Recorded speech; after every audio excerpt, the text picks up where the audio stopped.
So my name is Jonathan Poggie, and I'm a professor here in the School of Aeronautics and Astronautics at Purdue University. The current inventory of hypersonic weapons in any country is pretty low, and the cost per unit is very high.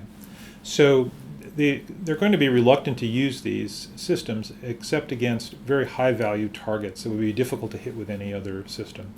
So the immediate impact, I think, is not that high.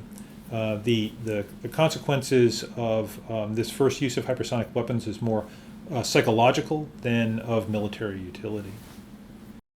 I think we're on the cusp of the point where the hypersonic weapons will become a consistent and useful weapon.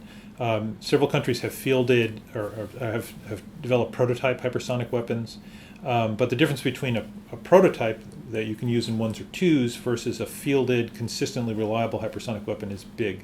So right now, I'd say we were on the cusp of hypersonic systems having a big influence, but we're not quite there. Going back to the 1940s, the first hypersonic rockets appeared in that era.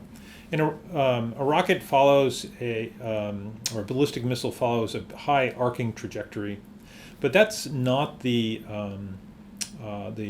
system that people have in mind when they talk about hypersonic weapons today.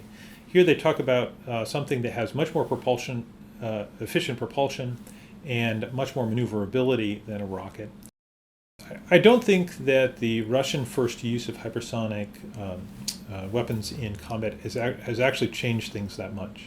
So I think it's a demonstration. It has a psychological effect, but it doesn't have very much military utility. So in the current context, very few countries, or no countries, really have a big inventory of hypersonic weapons, and the weapons have very high cost per unit.